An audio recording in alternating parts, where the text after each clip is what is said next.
Hi there, welcome back to the Apatros review. In this episode, Coronaween Part 4, and the film being reviewed here is Manos, The Hands of Fate, considered by many to be the worst film ever made.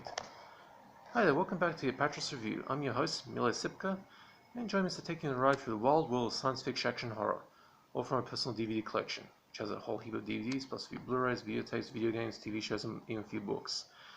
Now in this episode, this is basically the fourth and last part of Coronaween. Yes, you've probably seen the first three episodes already.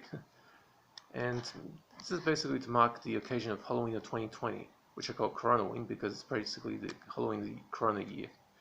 Now, I know many of you out there won't be able to go trick-or-treating or getting, for those who are, getting reduced lolly candy holes and all these, all the social distancing and all the hand sanitizing and stuff done. Now, this has been pretty much a safe space so you can sit back and relax and let me take you on a ride through one of the craziest horror films ever made. Well, not crazy, crazily inept. Now, this film, Manos, Hands of Fate, this is actually my prop here is a cover from the Alpha Video release in America, and my review print is actually from the Mill Creek Pure Terror set. The picture quality is, well, it's because given the prints of this film going around the really poor quality, mediocre quality, but there is a restored Blu-ray version of Manos Hands of Fate available, and also one that features the infamous MST3K episode. So you're pretty much spoiled for choice if you want to go after those films, those DVDs. Now, one day in the mid-1960s, fertilizer salesman Harold P. Warren was sitting in a cafe having a chat with award-winning writer-producer Sterling Silliphant, while Silliphant was location scanning for his next production. Impressed by his friend's success in the filmmaking game, Warren bet his friend that filmmaking was so easy that even Warren, who is a fertilizer salesman, would be able to do it. Silliphant was intrigued by the offer and accepted the bet, and Warren went on to put up $19,000 as a budget, purchased a cheap Bell & Howell 16mm spring-wound camera that could only record up to 32 seconds of footage at a time, cast himself and a bunch of friends for the cast, including a group of models from nearby, and made an extremely strange, ultra-low-budget horror film about a family lost in the rural backwoods of El Paso, Texas, coming across an isolated house where a bent-kneed caretaker begs them to leave, but their refusal to go on their merry way leads them straight into the sights of a polygamous, devil-worshipping zombie cult. The film was then given a premiere in El Paso, with the ticket price being 35 cents for children and $1.25 for adults, and limo sent to pick up the audience guests, but which had to continuously circle the block to pick up each new group, since only one limo could be afforded. As the movie played, the audience were aghast at the sheer ineptness shown on the screen, and the cast had to sneak out the back to avoid being recognized. The screening was such a disaster. Warren's claim that the story was based on local legend didn't help things at all. The film was only screened for a few days at local drive-ins before disappearing from sight, to the point that Jackie Neyman Jones, who played a young girl, found it hard to convince her friends in their college years that she had starred in a low-budget horror film, since there was no way to find a VHS release of the film, and as such the film was lost into the mists of time. That was until 1993, when the producers for the cult TV show Mystery Science Theater 3000, or MST3K, which was a show that started in the 1980s pandering for the bad movie cult, by screening bad genre films and constantly making sarcastic remarks and jokes at the screen, were going through their archives for any bad film they could find, when they managed to unearth a copy of Manos, The Hands of Fate, and decided to use it for the next episode.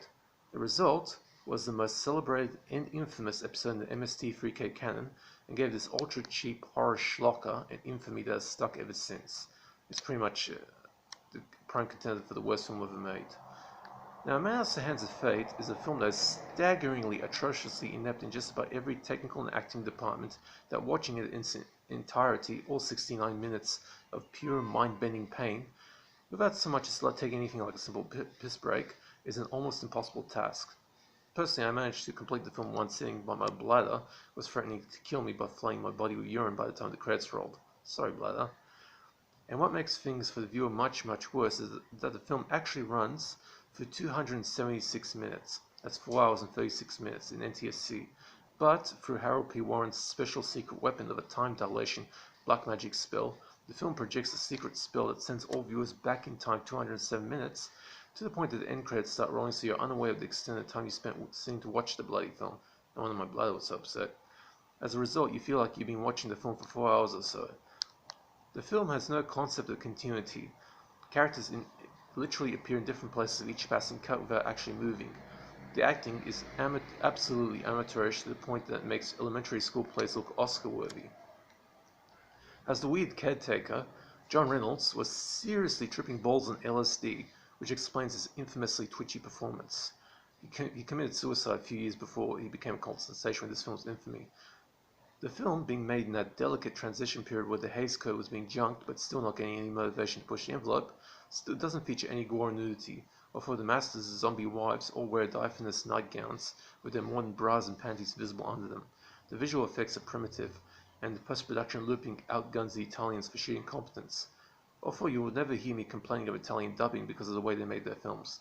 And this matches the likes of the BC Yucca Flats and the Creeping Terror for the worst dubbing you've ever heard. Again, I love Italian dubbing. And the cherry on top of this rotten shit cake, is that the twist ending has a young daughter becoming one of the Master's zombie wives. Only die-hard bad movie cult masochists will have the metal to stand this one, and all others should stick to the MST3K version. Manos, The Hands of Fate gets the dreaded D- from me, 1 out of 10. This is quite literally the worst movie ever made. There are some films that are pretty offensively badly made, but this one's for all-around general ineptness, this is the worst.